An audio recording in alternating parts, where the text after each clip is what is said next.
성도님들 안녕하십니까? 오늘 우리가 함께 나눌 말씀은 레위기 16장입니다. 레위기 16장은 대속죄일에 관한 내용이 기록되어 있습니다. 1절에 아론의 두 아들이 죽은 후에라고 기록되어 있는데, 이때는 레위기 10장에 기록된 아론의 두 아들이 거룩하지 않은 불로 여호와 앞에 분향하다가 여호와의 불로 죽임을 당한 지 얼마 되지 않은 때였습니다. 하나님께서는 모세를 통해 앞으로 다가올 대속죄일을 지키는 방법을 알려주셨고, 매일의 봉사를 통해 백성의 죄가 옮겨진 성소를 정결케 하도록 명하셨습니다. 1년에 한 번 대속죄일에 대제사장은 성소를 정결케 하기 위하여 지성소에 들어갔고, 지성소에서 거행된 이 봉사로 연중 일체의 봉사가 완결됐습니다.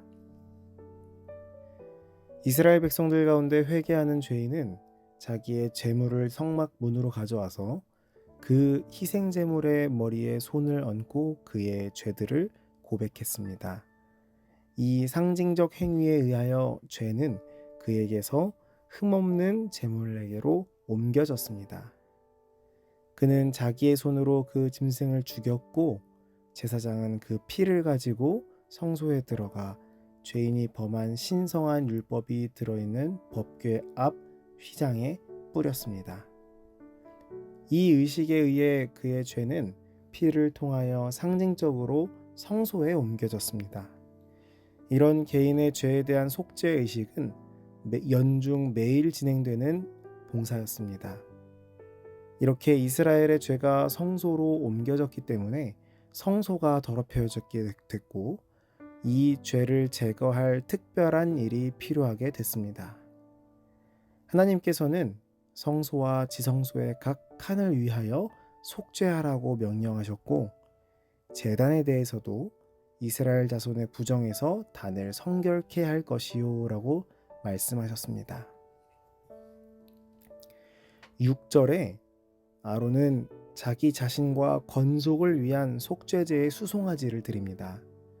아론이 다른 사람들을 위해 속죄할 준비가 되려면 먼저 자신을 위하여 속죄해야만 했던 것입니다. 몸을 씻고 거룩한 옷을 입으며 속죄물을 준비해 하나님 앞에 드리는 이 모습을 통해 우리는 하나님께서 얼마나 구별과 정결을 강조하시는지를 볼 수 있습니다. 우리는 어떤 모습으로 하나님 앞에 나아가야 할지에 대해서 다시 한번 생각해 보게 됩니다. 8절에 아론은 두 염소를 위하여 제비를 뽑아서 한 염소는 여호와를 위해 드리고 한 염소는 아사셀을 위하여 뽑았습니다. 먼저 뽑힌 염소는 백성을 위한 속죄 제물로 죽임을 당했고, 나중에 뽑힌 아사셀을 위한 염소는 모든 죄가 그 위에 옮겨진 뒤 그것을 지고 광야로 나갔습니다. 이것은 모형으로 우리가 이해해야겠죠. 원형에서 그리스도는 그의 백성이 고백하여 용서받은 죄들을 하늘 성소에서 제거하여 사단에게 놓음으로써 마침내 하늘 성소를 정결케 하실 것입니다. 사단은 그가 그들에게 범하게 한 모든 죄악에 대하여 죄책이 있다는 선언을 받을 것이고, 그 최후의 형벌을 받아야 할 것입니다. 그리스도의 피로 구속함을 받은 자들의 죄들은 마침내 죄의 창시자에게 되돌아갈 것이며, 그는 그것에 대한 징벌을 받게 될 것입니다. 이와 같이 염소가 광야로 끌려가 버려지기 전까지는 백성들은 자신들이 그들의 죄짐에서 벗어난 것으로 여기지 않았습니다. 속죄 사업이 진행될 동안 각 사람은 그의 영혼을 괴롭혀야 했습니다. 모든 일을 중지하고 온 이스라엘 회중은 기도와 금식과 마음의 깊은 반성으로 하나님 앞에서 겸비하게 그 날을 보냈습니다. 백성들은 이 연례적 봉사로 속죄에 관한 중요한 진리를 배웠습니다. 1년 동안 드려지는 속죄제를 통해 죄인을 대신하여 제물이 하나님께 드린 바 됐지만 그 희생 제물의 피가 죄를 완전하게 속죄하지는 못했습니다. 그것은 다만 죄가 성소로 옮겨지는 방편을 제공한 것뿐이었습니다. 피를 드리는 제사로 죄인은 율법의 권위를 인정하고 자신의 범죄를 고백하는 동시에 세상 죄를 지고 가시기로 되어 있던 그분께 대한 믿음을 표명하는 것이었습니다. 그러나 그가 율법의 선고에서 완전히 해방된 것은 아니었습니다. 대속죄일에 대제사장은 회중을 위한 한 제물을 취하여 그 피를 가지고 지성소에 들어가 율법이 기록된 돌비 위에 있는 속죄소 위에 뿌렸습니다. 이렇게 하여 죄인의 생명을 요구하는 율법의 요구가 충족되었습니다. 그리고 대제사장은 중보자의 신분으로 그 죄를 자기가 지고 성소에서 나옴으로 그는 이스라엘 백성의 모든 죄짐을 지게 되었습니다. 그는 성막 문에서 아사셀을 위하여 제의 뽑은 염소의 머리 위에 손을 얹고 이스라엘 자손의 모든 불의와 그 범한 모든 죄를 고백하고 그 죄를 염소의 머리에 두었습니다. 그리고 죄를 담당한 이 염소가 광야로 보내어졌을 때 죄가 백성에게서 영원히 분리된 것으로 그들은 생각했습니다. 이와 같은 것이 하늘에 있는 것의 모형과 그림자로서 수행한 봉사였던 것입니다. 21절에 광야로 보낼지니, 여기서 기록된 보낼지니라는 단어는 문자적으로 추방할지니입니다. 이 단어는 아내와 이혼하여 그를 내보낼 때 사용된 말이었습니다. 21절에 광야로 보낼지니, 여기서 기록된 보낼지니라는 단어는 문자적으로 추방할지니입니다. 이 단어는 아내와 이혼하여 그를 내보낼 때 사용된 말이었습니다. 이것은 매우 강한 뜻을 지닌 단어였는데요.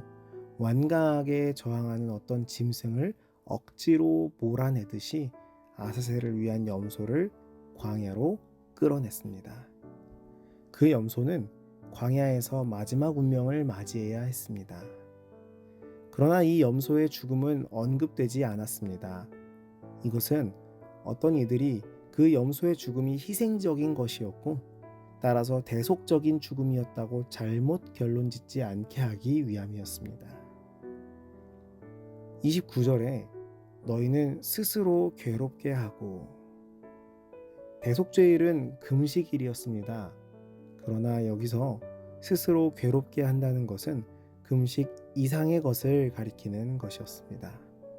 그것은 자신의 심령을 돌아보는 일, 자신의 거룩한 생활의 과정을 돌아보는 일, 하나님을 찾는 일, 죄를 고백하는 것, 등한히 했던 의무들을 찾아 이행하는 것, 하나님과 사람에게 진 빚을 회개하는 일들이 포함되어 있었습니다.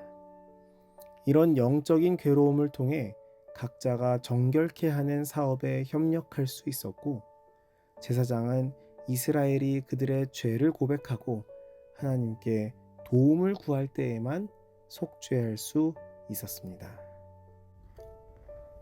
하나님께서는 레위기 16장을 통해 아름답고 위대한 구속의 경륜을 나타내셨습니다. 이스라엘 백성들은 대속죄일의 의식을 행한 직후에 사죄와 간합하심을 입은 것을 인식하고 기뻐했습니다. 우리도 원형의 모형인 대속죄일을 묵상하고 살펴볼 때에 이스라엘이 가졌던 기쁨과 소망을 가질 수 있습니다. 예수 그리스도의 보혈로 말미암아 구속받은 자들은 죄로부터 영원한 구원을 얻게 되고 하늘 가나안에 모일 때에 말로 다할 수 없는 즐거움과 충만한 영광 중에 기뻐할 것입니다. 그때에는 인류에 대한 그리스도의 대속 사업은 완성되고 인류의 죄는 영원히 도말될 것입니다. 하나님께서 보여주신 모형대로 창조 때부터 시작된 구속 사업이 한치의 오차 없이 이루어질 것을 확신합니다. 우리의 죄를 대신하여 흘리신 예수 그리스도의 보혈을 기억하며 오늘 하루를 살아가게 되기를 간절히 바랍니다.